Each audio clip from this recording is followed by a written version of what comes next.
கல்வி பொது தராதார சாதாரண தர பரீட்சைக்கான தினத்தை பரீட்சை திணைக்களம் அறிவித்துள்ளது.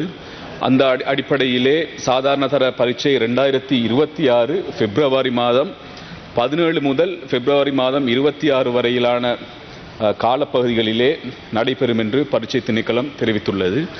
அதேபோன்று 2026ஆம் ஆண்டு பிப்ரவரி மாதம் 17ஆம் தேதியில்தான் எங்களுடைய ஹிஜ்ரி 1447 ரமலான் மாத நோன்பின் ஆரம்ப தினமாகும். அத்தினத்திலே தான் 2025 தர அதாவது பரீட்சை ஆரம்பமாகின்றது.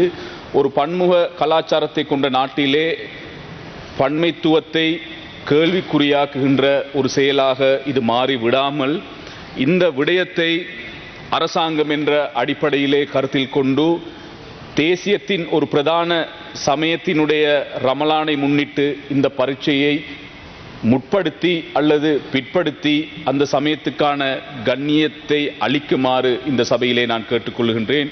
இது விடயம் சம்பந்தமாக கல்வி அமைச்சு அதே போன்று பரீட்சை திணைக்களத்தினுடைய கவனத்துக்கு கொண்டு வருவதுடன் கௌரவ அமைச்சர் அவர்களுக்கும் இந்த விடயம் சம்பந்தமான ஒரு ஞாபகத்தை இந்த இடத்திலே நான் ஏற்படுத்திக் கொள்வதோடு அதே போன்றுதான் சபைக்கு தலைமை தாங்குகின்ற பிரதி சபாநாயகர் அவர்களே, இப்பொழுது இந்த இலங்கை இராணுவ தளங்களிலே சிவில் துறைகளிலே பலர் இணைக்கப்பட்டிருக்கின்றார்கள்.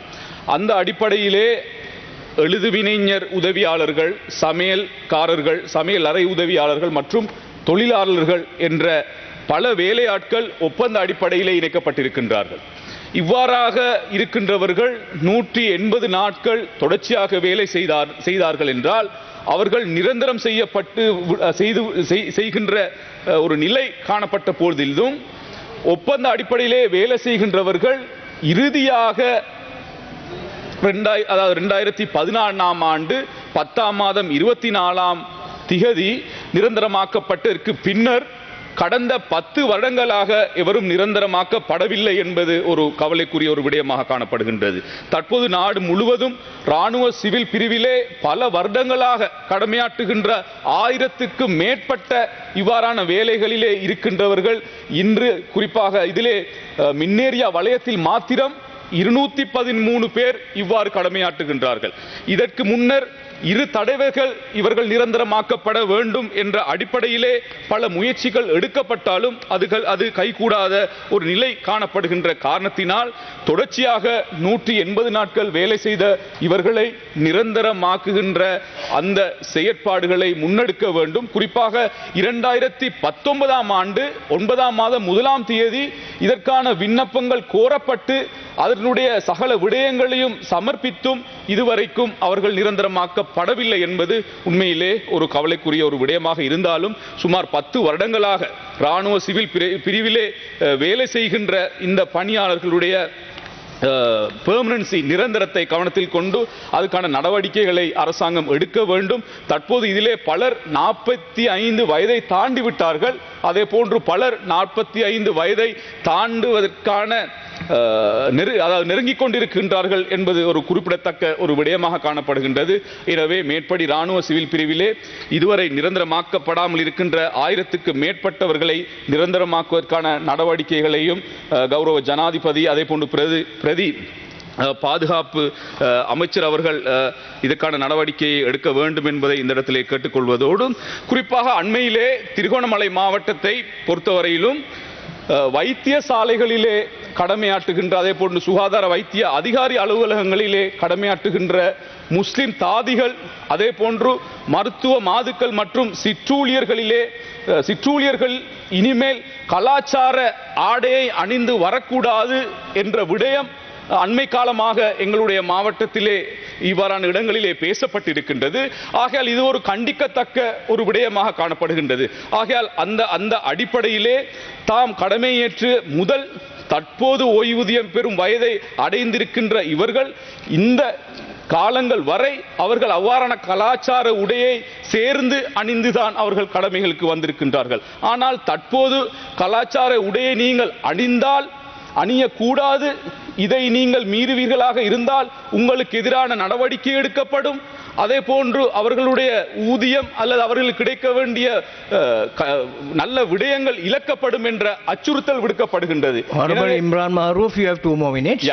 ஆகவே இதை கவனத்திலே எடுத்து இவர்களுக்கான நியாயத்தை வழங்க வேண்டும் என்பதை இந்த இடத்திலே கேட்கின்றேன். என்றால் இனவாதம் இல்லாத ஆட்சி என மேடைக்கு மேடை கூறி கொண்டு இந்த அரசாங்கம் ஆட்சியை அமைத்தது.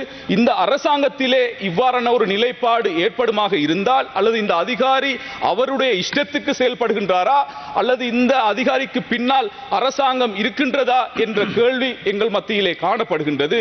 ஆகையால் இந்த உத்தரவு வாபஸ் பெறப்பட வேண்டும். இனவாதத்தை தற்போதைய கையிலே எடுத்துள்ள இந்த அதிகாரிகளுக்கு எதிராக நடவடிக்கைகளை எடுக்க வேண்டும். அரசாங்கம் இந்த விடயத்தை கவனத்தில் கொள்ள வேண்டும் என்பது என்னுடைய ஒரு எதிர்பார்ப்பாக காணப்படுகின்றது. அதே போன்றுதான் இன்று நாங்கள் இந்த பார்லமன்றத்திலே பேசுகின்ற விடயங்களை பார்க்கின்ற பொழுது, இன்று இந்த அரசாங்கம், குறிப்பாக இப்பொழுது ஆட்சியிலே இருக்கின்ற இந்த அரசாங்கம் என்ன விடயங்களை நாங்கள் செய்ய மாட்டோம் என்று சொன்னார்களோ, இன்று அந்த விடயங்கள் செய்கின்ற ஒரு அரசாங்கமாகவும், எந்த விடயத்தை நாங்கள் செய்வோம் என்று சொன்னோமோ அந்த விடயத்தை செய்யாத ஒரு நிலைப்பாடை நாங்கள் பார்த்துக் கொண்டிருக்கின்றோம். அண்மையிலே கூட நாங்கள் பார்த்தோம், சென்ற தேர்தல் காலங்களிலே இங்கிருக்கின்ற அரசாங்கத்தை சேர்ந்த உறுப்பினர்கள் பகிரங்கமாக சொன்ன ஒரு விடயம்தான், நாங்கள் மேடைகளிலே மாலைகள் அணிவது எங்களுடைய விருப்பம் அல்ல, அல்லது அவ்வாறு அணியக்கூடாது என்று சொன்னார்கள்.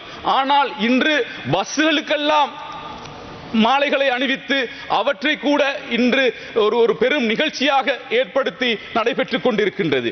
ஆகையால் இவ்வாறான விடயங்கள் கவனத்தில் கொள்ள வேண்டும் என்பதை நாங்கள் கேட்கின்றோம். குறிப்பாக இன்று வீதிகளிலே காணப்படுகின்ற சின்ன சின்ன பேச்சுகளை அல்லது அந்த சின்ன சின்ன குழிகளை மூடுவதை கூட இன்று நிகழ்ச்சியாக மாற்றப்பட்டிருக்கின்றது. ஆகையால் நாங்கள் சொல்லுகின்ற ஒரு விடயம், நீங்கள் சொன்ன பல நல்ல விடயங்கள் இருக்கின்றன.